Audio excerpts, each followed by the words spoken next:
My name is Anna, and for years I believed I was living the life every woman dreams of.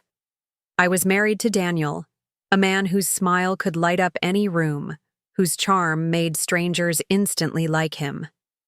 Together, we built a life many envied, a cozy home with warm walls that echoed laughter, a sense of security, and a future that seemed untouchable. Our friends would whisper, "They are perfect together," and I believed it. I wanted to believe it. But perfect is often just a mask. First, it was subtle. Daniel came home later than usual, claiming work emergencies.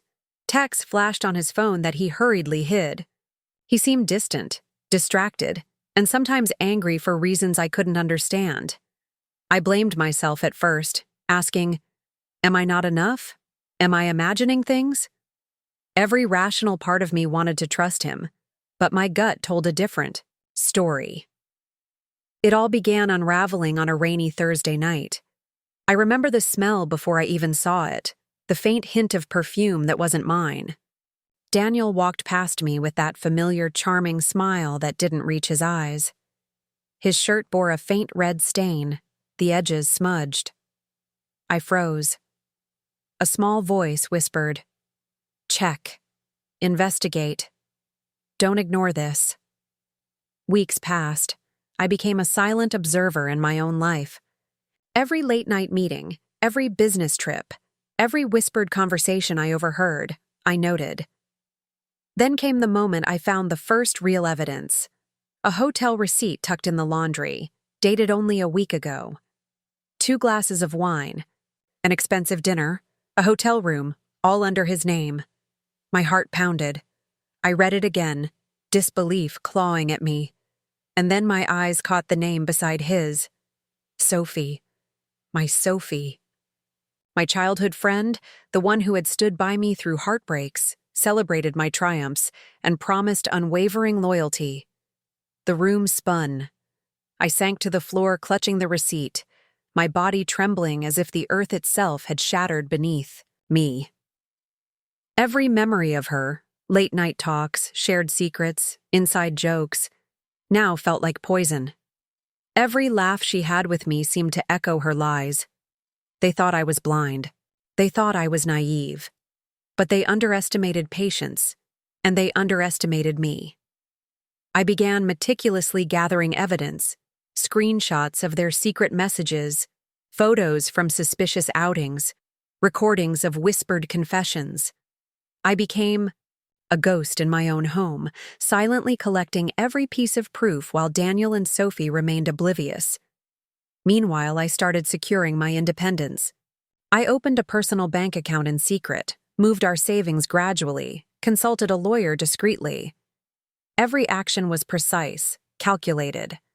I wasn't just planning revenge, I was planning my liberation. Then came the cruelest twist. Sophie, in the guise of concern, tried to manipulate me. "Daniel loves you, Anna.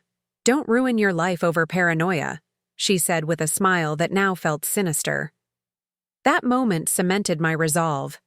They weren't just cheating, they were orchestrating my destruction. I waited for the perfect moment. Patience had become my weapon.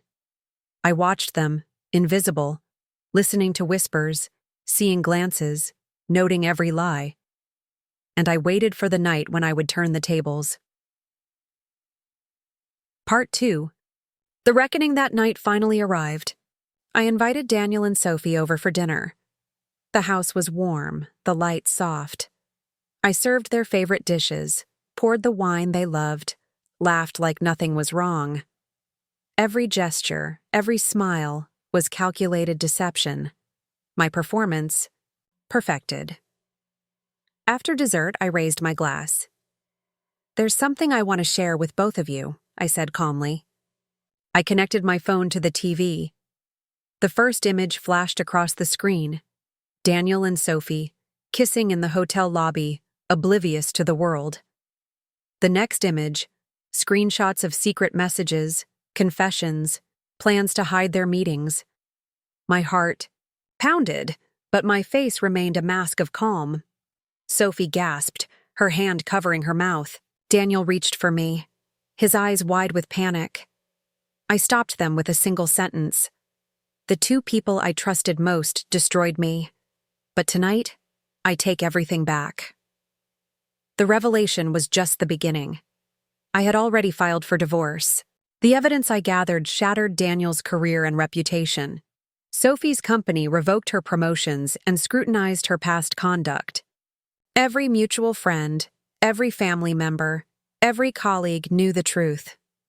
There was no hiding, no excuses, no rationalization, only the raw, undeniable truth of betrayal.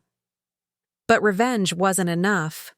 I wanted freedom, dignity, and strength. I walked away from the ruins of my marriage, from the charade of friendship, and rebuilt my life from the ashes. Every step I took, every decision I made, was mine alone. Do I regret it? Never. Because revenge wasn't about breaking them, it was about reclaiming myself piece by piece with pride intact. In the end, I realized the real victory wasn't in what they lost. It was in what I gained: strength, independence, awareness, and the knowledge that I could rise, no matter the betrayal, no matter the pain. Daniel and Sophie lost everything they thought they could control. And I gained everything I was truly owed, my life back, stronger, wiser, untouchable. That night, everything changed. I had invited Daniel and Sophie to dinner, but this wasn't just a meal. It was the stage for the truth to unfold. The candles flickered, casting soft shadows across the dining room, the aroma of my carefully prepared dishes filling the air. I smiled, poured their favorite wine, and chatted about trivial things, letting them think everything was normal. Inside me, a storm raged, but my face was calm, almost serene. After the last bite, I stood and clinked my glass. "There's something I need to show you," I said, my voice steady, almost chilling in its composure. Daniel raised an eyebrow. Sophie smirked nervously. They had no idea. I connected my phone to the TV. The first video played: Daniel and Sophie in a hotel lobby, laughing, kissing, completely unaware of the consequences awaiting them. The second video showed secret messages, planning, and confessions. Each one was a dagger, sharp and undeniable. Sophie gasped, her hand trembling over her mouth. Daniel's charming smile faltered, replaced by panic. "Anna? Wait, it's not what you think," he began, but I raised a hand. "No," I said softly, almost kindly. "This is exactly what I think. The betrayal, the lies, the secrets you thought I'd never find. It's all here. And tonight, you face it." Tears welled in Sophie's eyes, but it wasn't remorse. It was fear. Fear of losing the world they had built on my trust. Daniel tried to apologize, to beg, to explain, but the weight of their actions hung heavier than any words could lift. I watched them crumble, but I felt no satisfaction in malice. Instead, I felt clarity. I had been patient. I had been strong. I had reclaimed my life without losing myself. The next morning, the divorce papers were filed. Daniel's reputation collapsed under the weight of evidence, and Sophie's career faltered. Friends, family, colleagues, all knew the truth. There were no excuses, no cover-ups, only accountability. Yet revenge was never the goal. My goal was freedom, dignity, and rebirth. I sold the house we had shared, packed my belongings, and moved into a new apartment where no memories could haunt me. I rebuilt my life slowly, each step a declaration that betrayal would never define me. Months passed.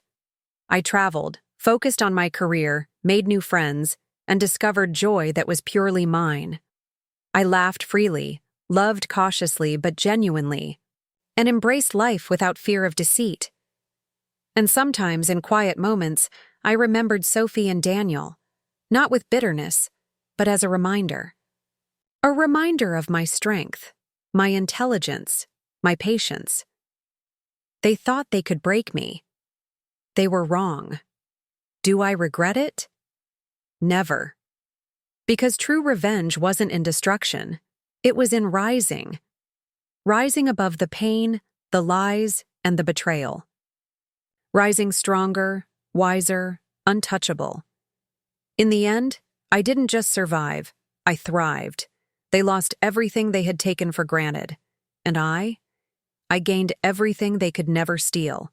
My life, my power, and the knowledge that no betrayal could ever define who I truly am.